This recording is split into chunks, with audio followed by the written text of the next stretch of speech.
Good evening, everybody. Welcome back to Sethatina Newman Live. I am your host, Sethatina. Today, I am going to talk about one of the bills that has already passed the House of Representatives and that is getting a lot of talk on social media about not allowing 70 million women the ability to vote.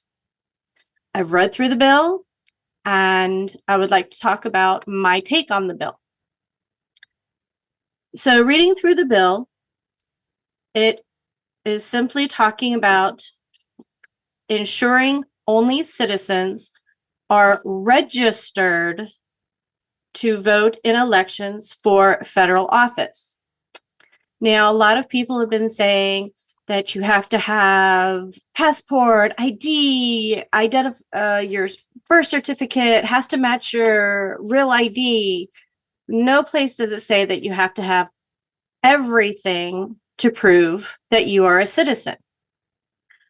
It actually states that definition of documentary proof of United States citizenship is a form of identification issued consistent with the requirements of the Real ID Act of 2005 that indicates the applicant is a citizen of the United States. Number 2, a valid United States passport. Number 3, the applicant's official United States military identification card together with the United States military record of service showing that the applicant's place of birth was in the United States.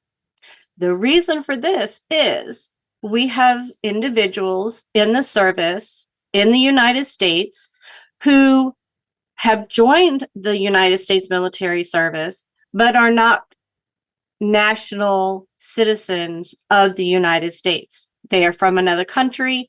They are here. They are in the process of becoming citizens. They joined our military. Okay, so that's why we have to have the military ID and their paperwork of their enlistment. A valid government issued, number 4, a valid government issued photo identification card issued by a federal, state, or tribal government showing that the applicant's place of birth was in the United States. Number 5, a valid government-issued photo identification card issued by a federal, state, or tribal government other than the identifications described in paragraphs 1 through 4, but only if presented together with one or more of the following. Then it talks about a certified birth certificate.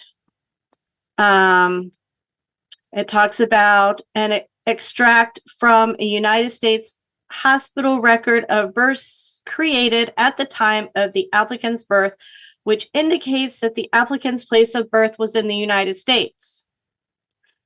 A final adoption decree showing that the applicant's name and that the applicant's place of birth was in the United States.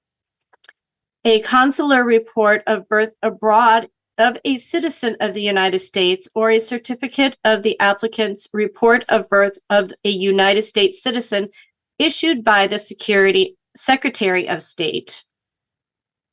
E, a naturalization certificate or certificate of citizenship issued by the Secretary of Homeland Security or any other document or method of proof of a United States citizenship issued by the federal government pursuant to the Immigration and Nationalization Act. And finally, an American Indian card issued by the Department of Homeland Security with the classification KIC. So those are the paperwork, the information needed to register to vote, okay? It's not talking about actually going in and having to provide this when you go in to vote, so you're not carrying, a whole manila envelope full of information to prove to them that you're a citizen.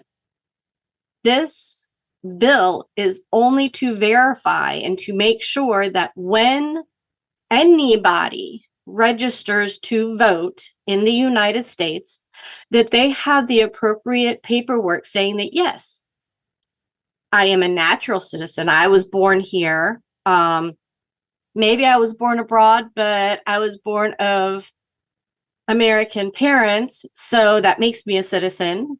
That happened to my sister. She was born in Greece, but she was an American citizen. Those who are applying to become American citizens or have become American citizens and they have their paperwork.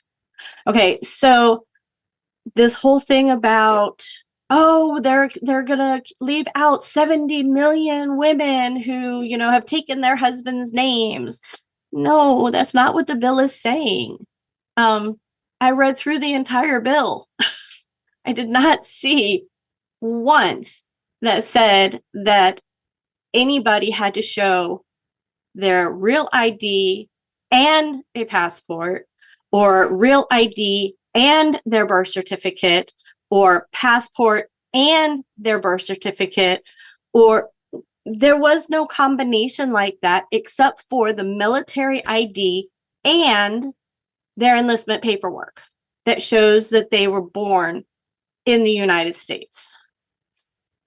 But there's exceptions. You can have your citizenship paperwork. You can have your paperwork for proving that you're here as for, I lost my train of thought, for asylum. Okay. Now, a lot of people say that, well, what is a real ID? If you have a real ID, that goes all the way back to 2005 with the Real ID Act of 2005. Okay. That has been in effect for 20 years now.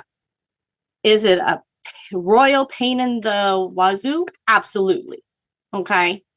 If you don't have a embossed birth certificate, they can't accept it. It has to be embossed by the state. It has to have the state seal embossed on it. It can't be a photocopy. You have to have proof that you are who you are when you go get a real ID. Okay. To get a real ID, you have to have photo identity document, except that a non-photo identity document is acceptable if it includes both the person's legal name and date of birth. A document showing the person's date of birth, proof of the person's Social Security account number, or verification that the person is not eligible for Social Security account number, and a documentation showing the person's name and address of principal residence. You get your address put on your ID card. They need to see that you actually live at that location. Okay. That's how you're going to verify that, yes, I am me. This is my birth date. I gave this to the people at the DMV or MVA, depending on where you live. And this shows that this is who I am. Yes, I have my Social Security card that proves that I'm an American citizen because it was given to me by the Social Security Administration based on my birth certificate, where I was born and the time that I was born. Okay. Secondly, there are other things that can be used to prove that you are a citizen to get your real ID. So, special requirements. Before issuing a driver's license or identification card to a person, valid documentary evidence that the person, the MVA or DMV, must have documentation showing that the person is a citizen or national of the United States, is an alien lawfully admitted for permanent or temporary residence in the United States, has conditional permanent residence status in the United States, has an approved application for asylum in the United States, or has entered into the United States in refugee status, has an approved application for asylum. Oops, I already read that one.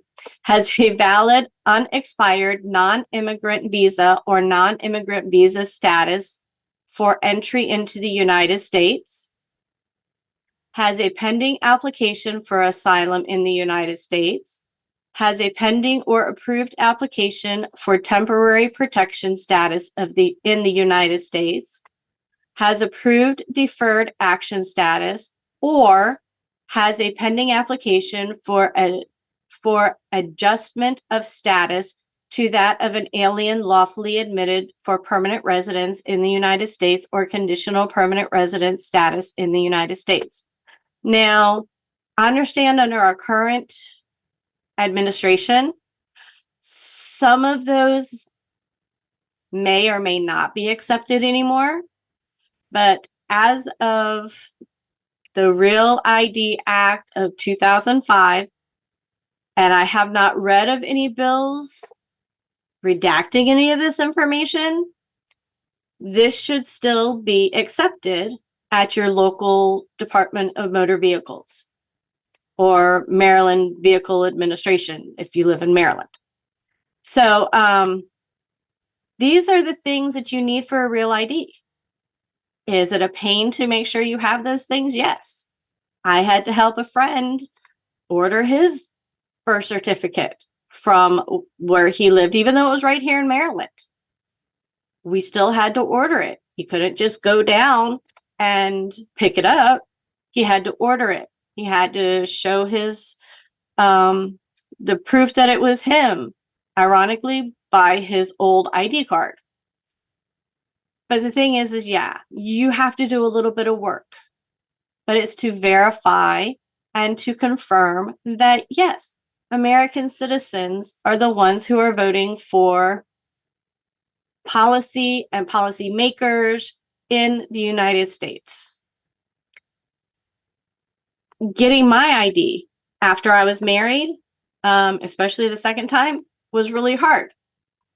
I not only needed my birth certificate that was embossed with the state seal, and I was born in Portland, so I had to order from Portland and have it shipped here. But I needed my divorce decree from my first marriage because it was Haugh. My birth certificate said Vamos Johnson, and now I was changing it to Newman. So a lot of paperwork had to go with me when I went to change my license. Plus, I also needed my Social Security card. So I had to go get my Social Security card changed first using my marriage certificate so that my Social Security card said Newman, so that I could present it to the motor vehicles showing that, yes, this is really me. And then, of course, a form of mail showing that, yeah, this was actually my address. So now when I show my ID, it is the real ID. That real part drives me crazy, but that's what we've had to go to in our country because we did have so many people coming in without, for lack of a better word, the right paperwork, and potentially altering how what the outcomes were for our elections. Does it make a huge difference? Yes. Sometimes no. Sometimes it doesn't really matter who's in office. Things are going to change. But the point is, this bill that is saying, that we need to have proof that a person registering to vote is truly an American citizen. It's a shame that we have to do that. Absolutely a shame. Because if we had securities in place even at our polling booths, at our polling stations, then we wouldn't need to have this type of bill. And in today's, you know, all the information that's required to get an ID card is necessary. But now I have the appropriate identification to register to vote, although I'm already registered. But if they question it, I have it. And just on a side note, real quick, in today's climate, I believe that every woman needs to be able to be independent, have her own form of ID, and be able to be independent from her husband, even if that woman takes her husband's name, as I did. But by having that ID card, that's me. Yes, I chose to take my husband's name, but I'm still Sethatina Maria Newman. Now, when it comes to verifying for elections, like verification in election 2024, I had mentioned just now that if we had verifications at our polling locations, we wouldn't really need to have this bill. If people have their real ID and it shows that, you know, person A is person A and they live at this address, they can match it up and they show that, yes, it's a real ID. Yes, this person is who they say they are. Plain and simple. My information was not verified when I went and voted in 2024. I had my ID in my hand. They said, oh, we don't need that. I just need you to give me your name, address, and birth date. They had the information, but I could have lied about my information. I didn't, but I could have. And my name is Sethatina Maria Newman, but Newman's my married name. I'm not of Latin or South American origin, but my name could easily be thought of it as being Latin or South American. So could I have been, or could somebody who's not an American citizen come in and use my name who knew my address and my birthday? Sethatina Maria, of course. So by not looking at my identification and simply taking my word that I am who I said I was and that I lived at this address and that this was my birth date, it would have been easy for me to be somebody else and just say that that's who I was. But because there wasn't verification other than me saying that, I could have been anybody. And this is where I believe fraudulent voting can occur. It's not when you register. Sure, you have those paperwork and you have that information that you have to provide when you register to vote. But if you don't have to verify who you are other than verbally verifying who you are at our polling places, anybody can walk in and give false information.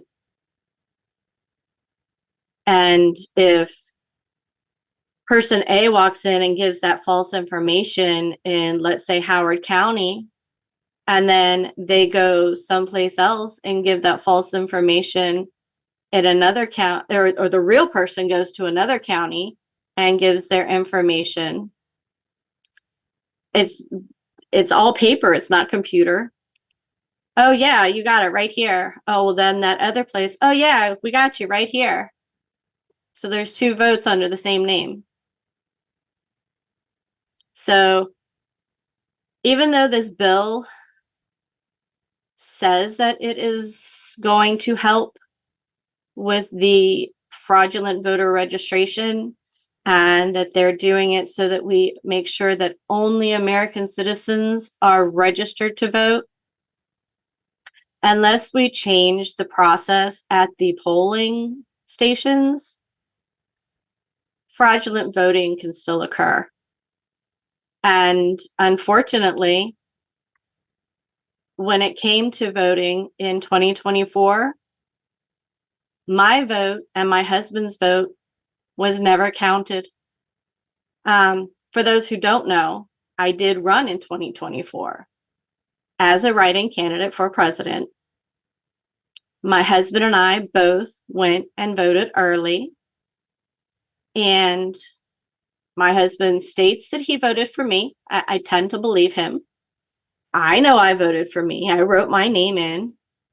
And yet, when it came to the tallying of those votes, my vote nor my husband's vote showed up on the final election sheet. Now, excuse me, at this point, it's kind of a moot point because obviously I'm not going to do anything. It's not going to change the outcome. President Trump is the president of the United States.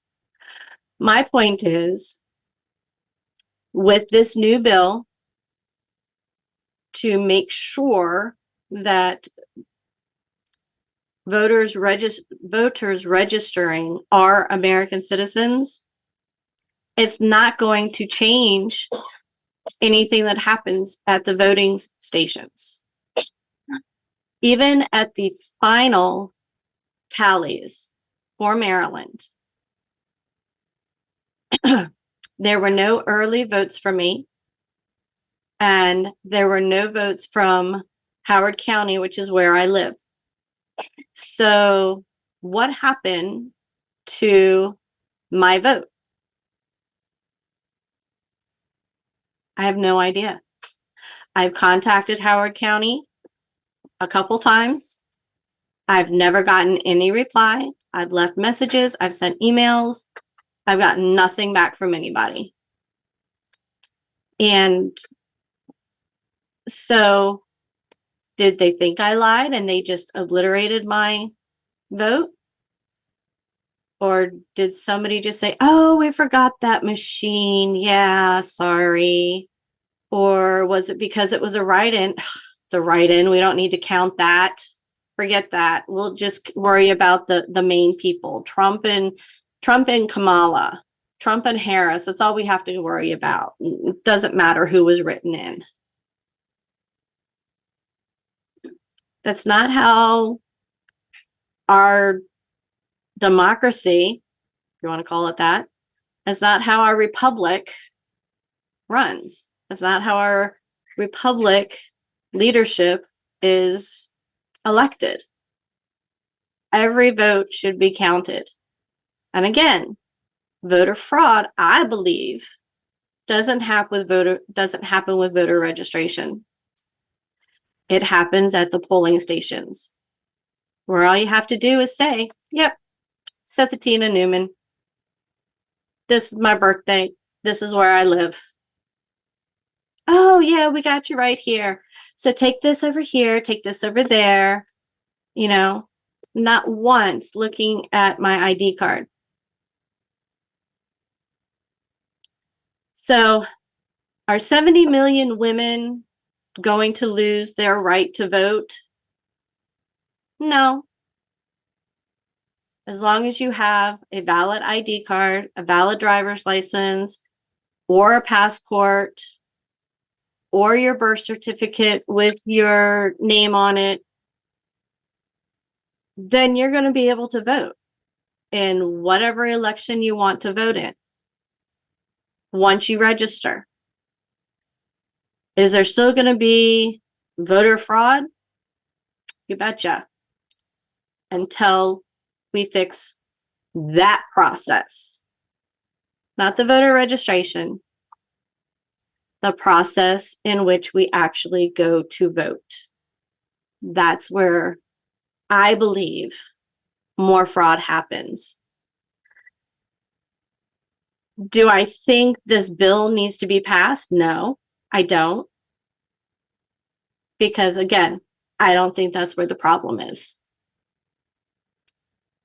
20, you can have undocumented immigrants registering to vote. They have to have information. They still have to show, even without this bill, they have to show that they are American citizens. They have a social security number, that they have an ID card. That's nothing new. But the proof is going to be at the polling stations. In 2 years, we have the Senate and House of Representative elections. Are they going to change it by then? Are they going to change the process by then? I don't know. Maybe that's a bill that somebody needs to come up with in the Senate or the House of Representatives instead of, the voter registration side of it. Let's make sure that the polling stations aren't fraudulent, that votes aren't just getting thrown out, that votes don't just go missing, and that everybody's vote counts. Because it should. We're a republic. We, the people, are the ones who are supposed to decide who is going to represent us in government and who's going to lead our country to success or sometimes into ruin. Yet to see what's going to happen right now. So, with that being said, I hope everybody has a great week and keep an eye on our government. Make sure that the executive branch doesn't override the judicial branch and doesn't override the legislative branch, that all three are working together. Okay? Just because one branch doesn't like the other doesn't mean that you can just get rid of it. So keep an eye out, stay vigilant, stay honest and true to yourself, and I will see you next week.